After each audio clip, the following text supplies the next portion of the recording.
Donc le troisième point traité par le Rav ici dans la Nekiyut, est propre de tout péché. Donc le Rav prend des péchés, on va dire, principaux que les gens ont tendance à transgresser. Alors le troisième, c'est ici la cacheroute.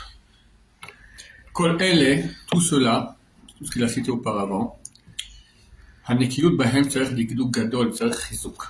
Être propre de ces péchés nécessite d'être très méticuleux et beaucoup se renforcer. Kiesh tavat halev, car il y a l'envie du cœur, Amikave b'machalem hatovim, qui aime les bons plats, chasron kis, et aussi le fait que des fois l'aliment un peu moins cachère, il est meilleur marché. Donc il y a ici le problème financier. Bissoua tarovet, c'est basé lorsqu'il y a eu aussi un mélange. Alors, on a un peu de lait qui est tombé dans une soupe de viande, il faut la jeter normalement. D'accord. Alors on a trouvé, oui, non, il y a 60 fois plus de soupe que le lait. Alors oui, il y a 60 pas 60. D'accord. Ici là, vu que c'est border, alors le cœur, un, parce qu'on en dit, deux, parce que c'est une perte financière. Au pratehem rabim, et tous les détails de ces lois-là sont nombreux. Comme toutes les lois qui sont connues, expliquées dans les livres des décisionnaires. Mais celui qui va alléger la loi dans l'endroit où les poskim, les décisionnaires ont dit qu'il fallait au contraire être sévère, il ne fait que détruire son âme. Ainsi ils ont dit dans le Sifri. Sifri, donc c'est un livre de Tanaïm sur le livre de Sifri, c'est sur Bamidbar normalement. Mais ils ont marqué Sifra, pardon. Alors, le Rav a dit Sifri, mais dans parenthèse, ils ont écrit le Sifra. Sifra, c'est sur Baïkra. Sifri, c'est sur Bamidbar. Mais vu que c'est sur Shmini, donc forcément c'est Sifra. Donc c'est une erreur, c'est le Sifra. Et vous vous impurifierez pas avec ces aliments-là, et vous serez impurifiés par eux. Le mot nitmetem, il est écrit sans le aleph. Alors, le Chazal explique, im mitamim atembam, si vous impurifiez par ces aliments, sofrem litamebam. Alors, enfin, à la fin, vous serez impur. Mais il y a une dracha qui l'a pas amenée, il va la citer un peu plus loin.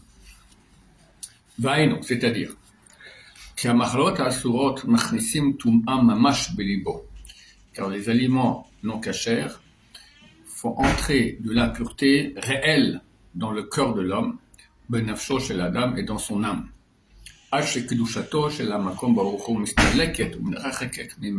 Jusqu'au point où la sainteté de Dieu va s'enfuir et s'éloigner de lui. Et quand la sainteté de Dieu s'enfuit, alors qui vient à la place? Toutes les cochonneries du monde, d'accord, toutes les forces du mal.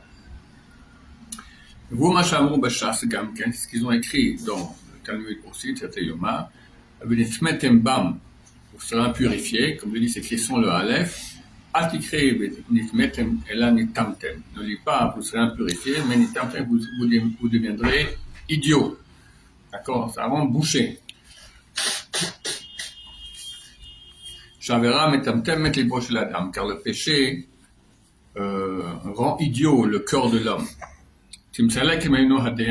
Car elle fait fuir de lui la connaissance authentique, et l'esprit raisonnable, que Dieu donne à ses pieux. Comme il est écrit, Dieu donne la sagesse. Et voilà, vu que lui maintenant a mangé non cachère, donc l'esprit impur rentre en lui, l'esprit de pureté de Dieu part, et lui reste bahami, animal, vechomri et matériel. Comme un âne. C'est moi qui rajoute, c'est pas le Rav qui écrit ça. D'accord? Meshuka begasut haolamazé, enfoncé dans la grossièreté de ce monde-ci. Hashem Yishmor. Amachalot asurot et tirot basé. Les aliments impurs, donc là il parle des péchés en général. Attends, il dit que les aliments interdits, Yeterot Bessé sont plus forts dans ce domaine, Al-Kol Yisron, que tous les autres péchés. Kevan Shehen Ichnasim Begoufo Shel Adam Mamash, Benasim Basar Mibsaro, parce qu'ils rentrent dans le corps de l'homme vraiment, et deviennent chair de sa chair. Ça, quelqu'un a mangé un aliment cachère, ça devient une partie de sa chair. On va te débarrasser maintenant de ce truc affreux là que tu as dans toi-même. וכדי להודיענו שלא הבהמות הטמאות והשקצים בלבד הם הטמאים. Mais pour nous enseigner que non seulement les animaux impurs et les shkatzim, toutes sortes de reptiles, tous les trucs qui volent, qu'on appelle les insectes, d'accord, bilvad hem tmeim, seulement eux sont impurs.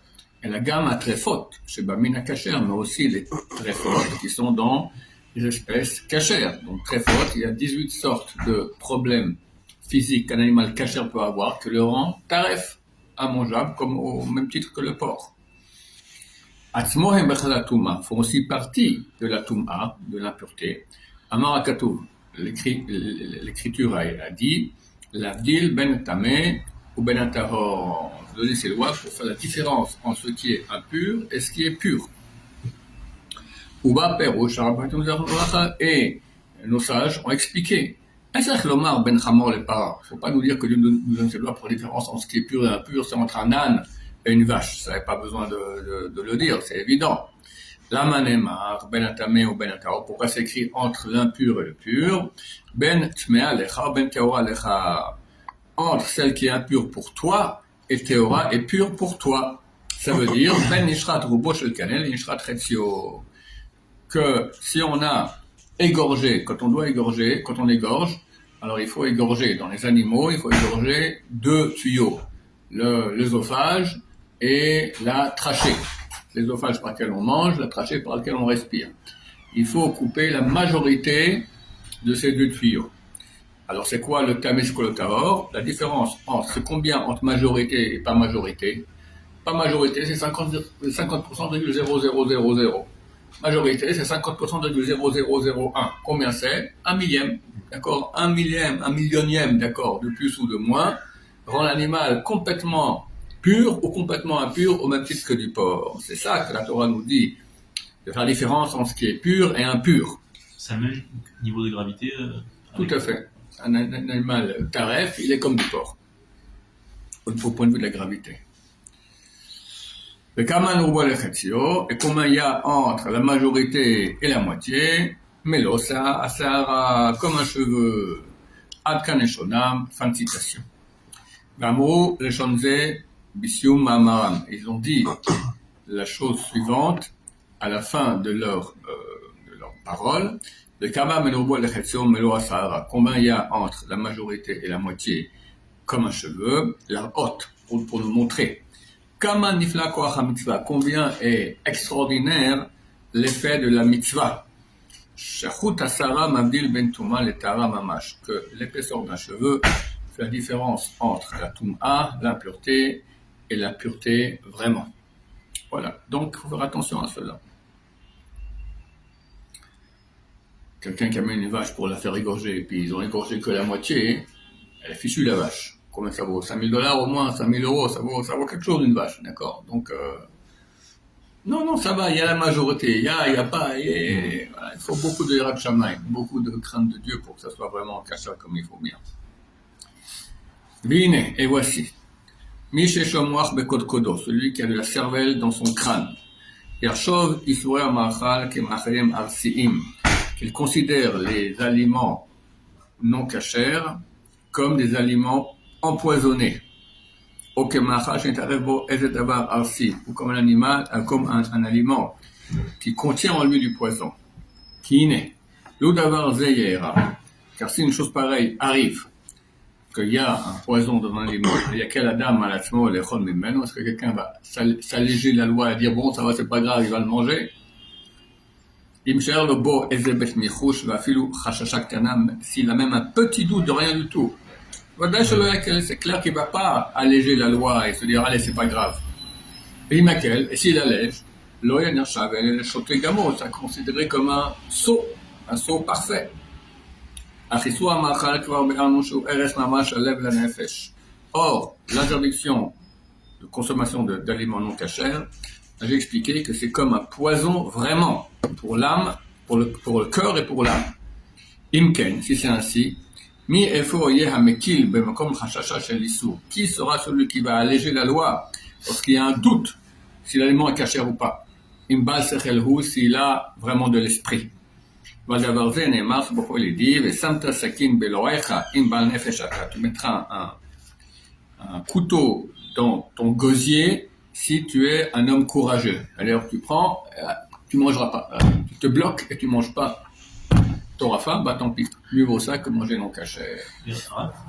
Alors, on m'a dit que les 18 Très fautes, on ne peut pas tous les vérifier aujourd'hui. Non, on vérifie aucune. On vérifie une. Une seule sur 18. On a une très sombre, parce qu'une tréfa affecte l'animal après 12 mois, elle meurt, maximum. Il y a 12 mois d'espérance de vie. Or, on voit que la majorité des animaux vivent plus de 12 mois. Donc, on sait que c'est une minorité des animaux qui sont tréfa.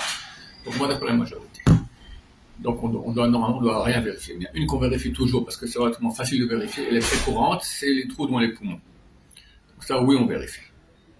Baruch Adonai, l'olam, amen, amen.